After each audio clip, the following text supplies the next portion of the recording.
Las Vegas, 31 mai 2022. Comme chaque été, la ville se peuple de joueurs de poker. Pourtant, au Rio, lieu d'accueil historique des World Series of Poker, c'est le désert.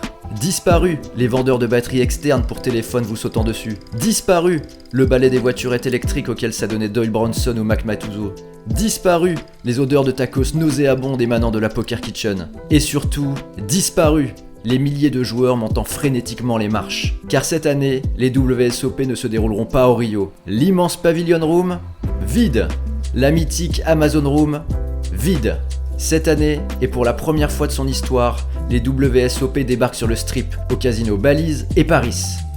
C'est dans ce dernier que nous avons retrouvé Grégory Chauchon, le français directeur des WSOP, pour nous plonger dans les ultimes préparatifs de ce changement déjà historique.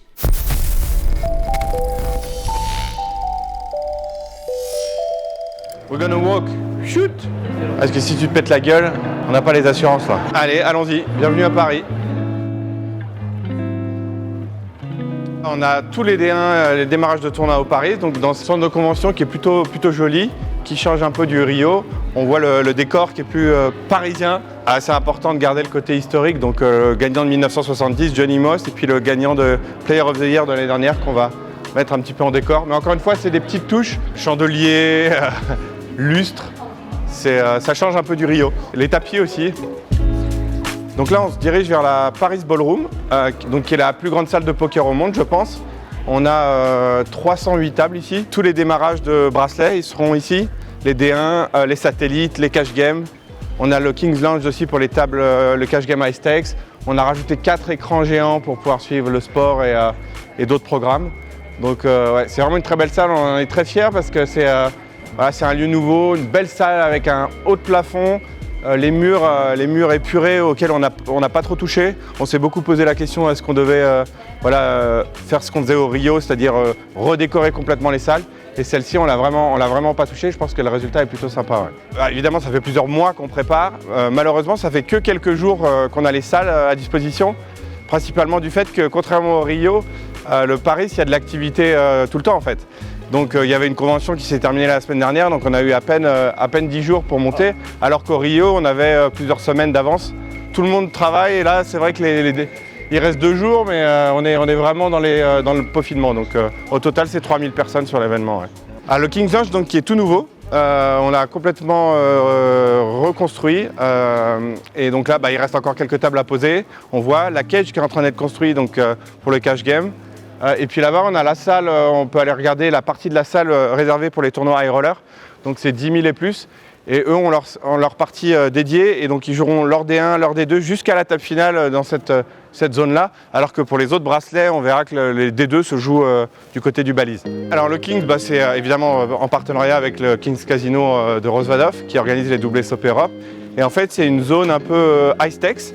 Donc il y a des tables de cash game un peu plus chères. Et puis c'est aussi une manière pour eux d'accueillir leurs clients et de les récompenser, voilà, ce qu'ils font pendant l'année. Donc voilà, ça faudra venir dans 48 heures pour voir vraiment à quoi ça ressemble. Sympa ce petit bruit de fond comme ça. Et alors là, donc ouais, la zone high roller, je vais dire bonjour. Ce sont les architectes du King's qui ont fabriqué le land. What's up, guys? Are you happy? Are you happy? It looks amazing for the moment. I'm surprised to see how it's going to be at the end, but it looks great. too. And you think they're going to be on time? Yeah, absolutely. Okay. We order the people today, and I will Make me order- nervous. That looks good, huh? This room is nice, huh? Yeah, beautiful. It's unbelievable. I love it. Yeah. Okay. Perfect. I'll see you later. See you guys. Bon, les joueurs se plaignent que nos tables ne sont pas les plus belles, mais on a des tables un peu plus modernes avec les prises USB, etc. pour les tournois. Malheureusement, comme on a 600 tables presque, c'est pas possible d'avoir 600 tables comme ça, quoi. C'est un peu compliqué. Mais ça viendra avec le temps, je pense.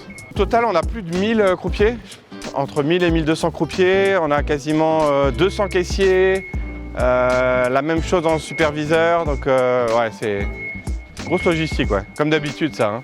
Mais on n'a jamais eu autant de tables, autant de personnel, et autant de jetons, autant de cartes, donc on s'attend à une grosse année, quoi. Bon, après, les chiffres de 2019, on espère les battre, et puis le main event, on espère battre le record, tout simplement, du main, quoi. Donc c'est l'objectif. 8800 quelque chose. Je veux pas dire une bêtise. 8674 ? Ouais, ça sera coupé. On va aller voir la cage vite fait, on peut voir que la partie de droite parce que c'est fermé à gauche.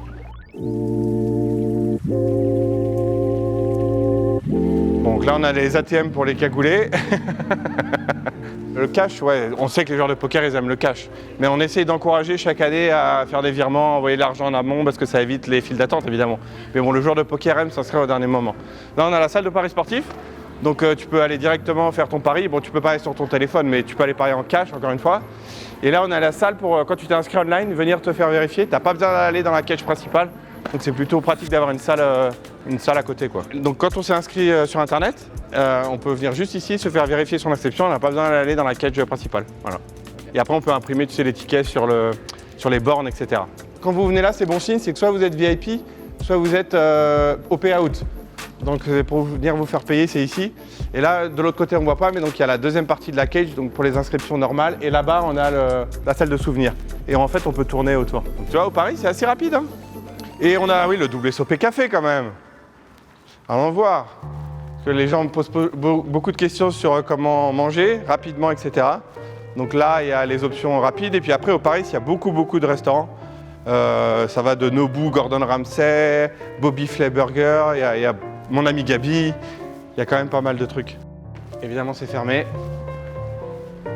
Et alors, tu remarqueras ici, le problème, c'est que c'est des vraies clés. Ah, thank you. I just want to show. Can we? Sure. Thank you, Adam. Donc il y aura, comme avant, voilà, des petits stands, on peut s'asseoir. Il y aura quelques télés en plus pour regarder, mais voilà, traditionnel, mais qui permet d'aller vite. Après, il y a toujours ce décor, bon, c'est un chouïa kitsch, hein. Ah ouais, mais ouais. Mais alors, voilà, les moquettes, parlons-en. Par rapport au Rio, c'est quand même plus sympa. Après, je veux dire, tu vas dans n'importe quelle salle de convention de Vegas, tu vas avoir une moquette comme ça, hein. Ah oui, j'ai oublié. Toutes les salles ont évidemment des noms français. Donc la cage s'appelle la Champagne Room. Donc ils essayent tous de dire champagne, mais c'est champagne, t'imagines bien, pas champagne. Celle-là, elle s'appelle Ballroom, donc on est tranquille. Mais toutes les autres, elles ont des noms de régions. Donc on a Bordeaux, Chablis, Burgundy, bon, Bourgogne. J'ai passé 1 heure à essayer de leur dire champagne.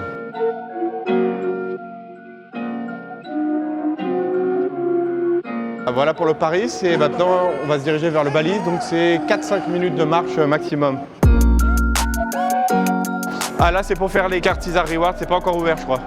Mais évidemment chaque joueur qui s'inscrit au WSOP un tournoi doit faire une carte César s'il est jamais venu avant, hein, évidemment. Passage obligatoire. Maury, membre du Hall of Fame. Et voilà l'homme le plus important. You have to say hello in French. Bonjour, bonjour tout le monde.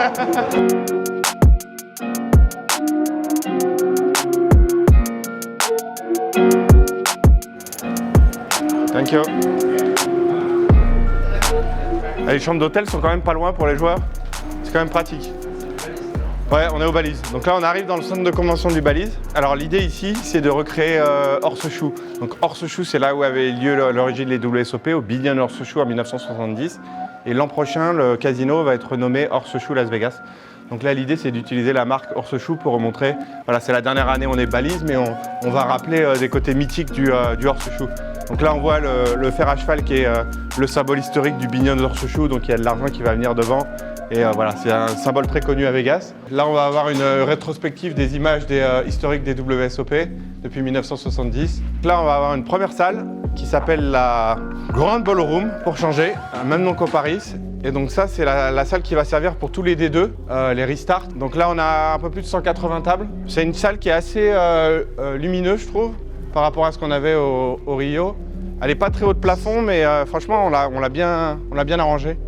Et donc là, voilà, tous les D2 vont redémarrer d'ici. Et de temps en temps, quand on n'a pas assez de tables au Paris, overflow des D1, on peut mettre des gens ici de temps en temps. Mais celle-là, on la connaît parce qu'on a déjà organisé les circuits ici, en fait, au Bali. Donc on connaissait parfaitement cette salle-là, alors qu'au Paris, il n'y a jamais eu aucun événement de poker, donc un peu plus compliqué. Et on va arriver dans la dernière salle où là, c'est très très bon signe quand on y arrive. Donc la dernière salle qui s'appelle l'Event Center. Et là, on a uniquement 85 tables, plus toute l'étape finale. Donc toute l'étape finale, tous les gagnants de bracelet seront dans cette salle-là. C'est important parce que voilà, c'est la salle c'est un peu notre nouvelle Amazon en fait. Donc tu vas reconnaître certaines choses de l'Amazon, certains codes de l'Amazon. On a 5 tables finales, voilà, plus que d'habitude pour pas qu'il y ait un joueur de Winamax qui fasse sa table finale au fin fond. Léo Marguette, si tu m'écoutes. Donc on a les bannières de champion du monde, on a des écrans, on a des tables, on peut regarder les tables avec un branding différent qu'au Paris, qui rappelle Horseshoe. qui annonce que l'année prochaine on aura le horseshoe.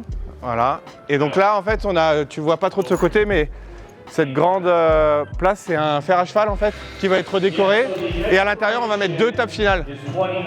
En plus des 3 qui sont là classiques. Et donc là on aura 3 sets, le principal et 2 annexes. Donc on a vraiment de quoi faire toutes les tables finales, chacun un coin, même quand il y a le main event, même, tu vois, même à la fin.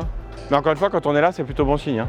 Mais c'est pour ça qu'on a rajouté cet espace, c'est justement pour qu'on puisse avoir famille et amis quand on fait une table finale.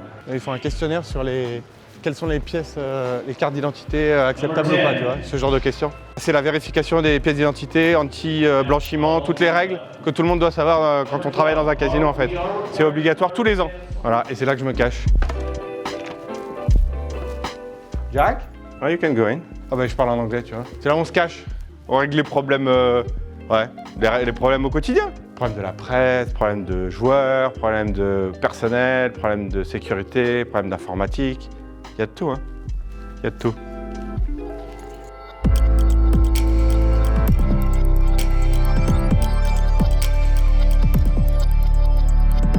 Il y a un petit peu de monde parce que c'est la journée des employés aujourd'hui. Donc tout le monde vient check-in, récupérer ses badges. Plus de 1500 employés là.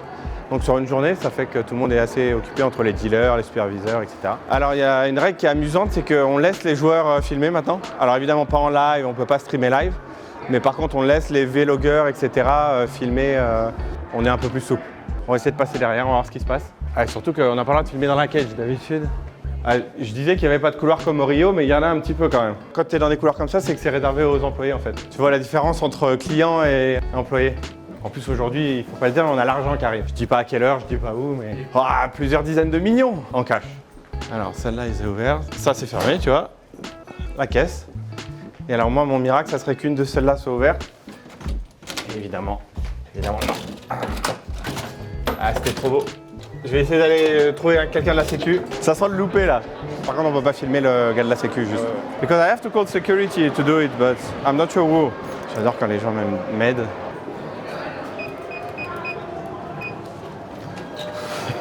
Ah non, pas ça. Je vais aller voir l'autre agent de sécu. Parce que celui-là n'avait pas l'air très... À nouvelles équipes, hein. Ça, c'est tous les superviseurs, les anciens là, qui sont là depuis... certains, Bob, je pense 15-20 ans. Hein. Donc c'est les valeurs sûres qui gèrent toutes les fins de tournoi des gros tournois et des buy-in élevés aussi. Parce que ces joueurs-là, tu les connais et ils veulent pas que ce soit n'importe qui. Donc ouais, ils sont très précieux. We go to retail if you want to see it. I found someone. Les employés ont l'air heureux d'être là en tout cas.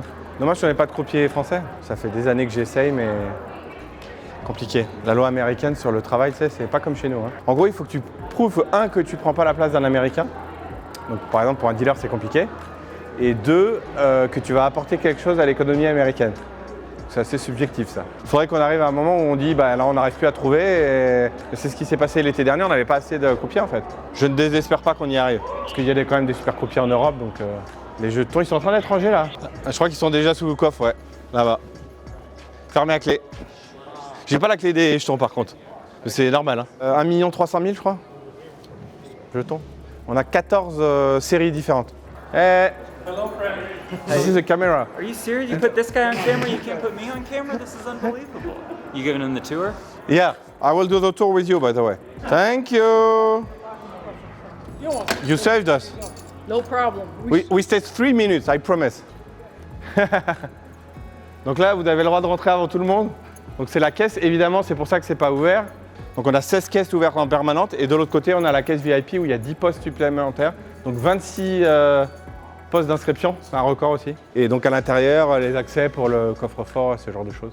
Ouais, tu peux regarder, il y a les caméras de surveillance des alentours pour pouvoir recompter chaque transaction qui est faite. Et donc le magasin de souvenirs en exclusivité. Même moi, j'ai pas vu tous les produits, donc on va regarder. Alors ça, on a votre ami Moundir. Dans chaque interview ou post que fait Moundir, il a une casquette WSOP Black Clover. Alors par rapport au Rio, je pense qu'il fera un peu moins froid, mais il va faire chaud dehors. Donc dès qu'il fait chaud dehors, il fait froid dedans, c'est mathématique. Tu sais quelle est la personne qui m'a parlé le plus de la clim, je pense, ces 10 dernières années? C'est Michel Abécassis. Et d'ailleurs, qui m'a envoyé un message pour dire qu'il venait jouer les World Series cette année. Mais là, normalement, ça devrait aller. Mais en même temps, plus on vieillit, plus il fait froid. Hein. Oh là, c'est nouveau ça. Ça vient d'une moquette? La moquette du Rio. Ça peut marcher. Alors des fois, on est surpris parce que les produits qui marchent le mieux, c'est pas forcément ceux auxquels on s'attend. Oh, bracelet. Bracelet aux balises, allons-y. Ah regarde, c'est Paris.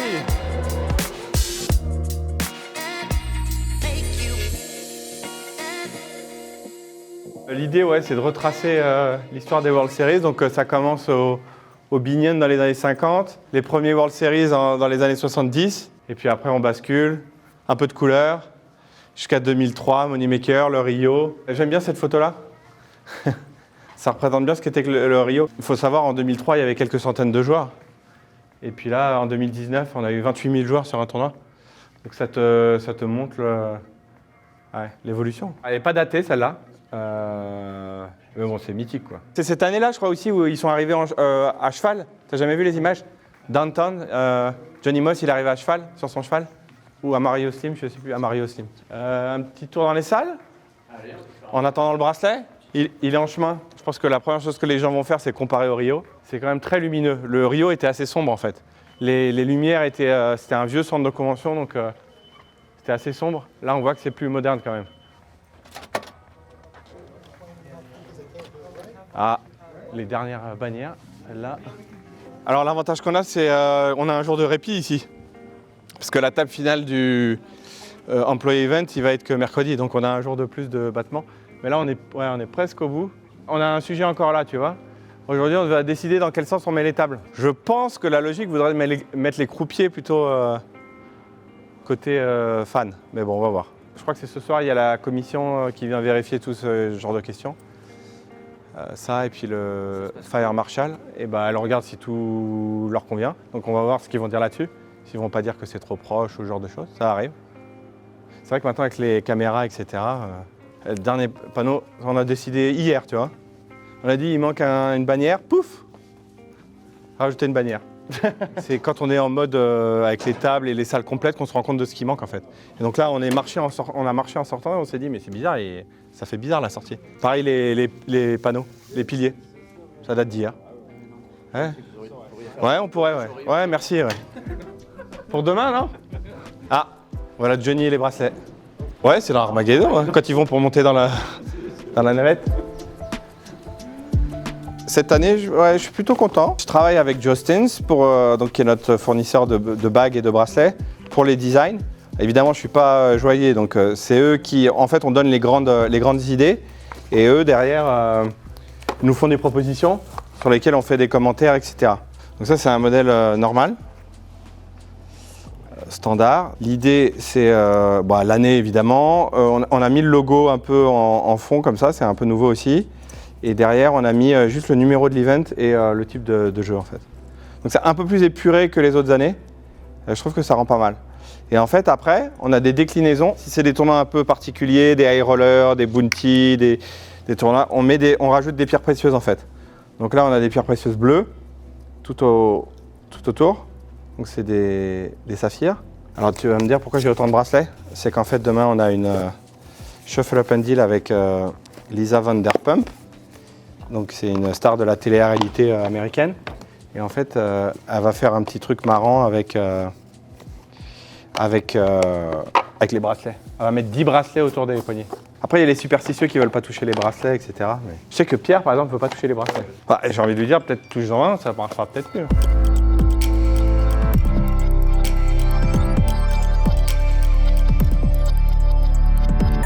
Good morning, everyone. Whoa. How's everybody doing? That's what I want to hear. So welcome, everyone, to the 53rd Annual World Series of Poker and the new home of the World Series of Poker. We're going to have an amazing summer over the next several weeks as players from all around the world transcend upon Las Vegas at their chance for glory, the WSOP, the gold bracelet, and life-changing. And so, to get things kicked off in grand style, we have a very special guest that I'd like to give a nice, warm welcome for none other than Lisa Vanderpump. Hello, everybody. So happy to be here.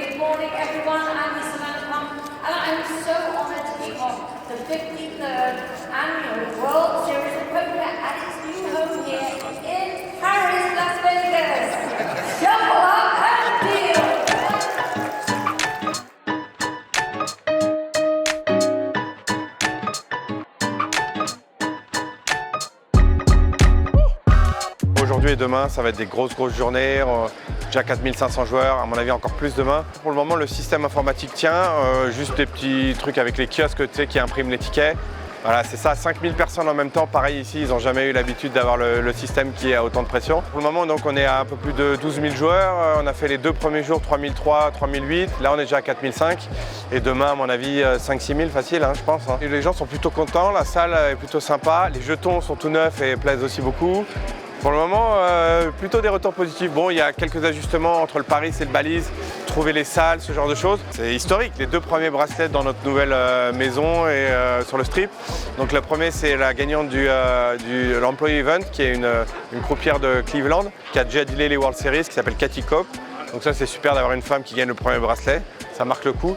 Et puis le deuxième, David Peters, bon, on le connaît, qui a gagné le 100 000 Bounty, plus classique, mais son 4e bracelet, très sympa. Donc, 2 premiers bons gagnants.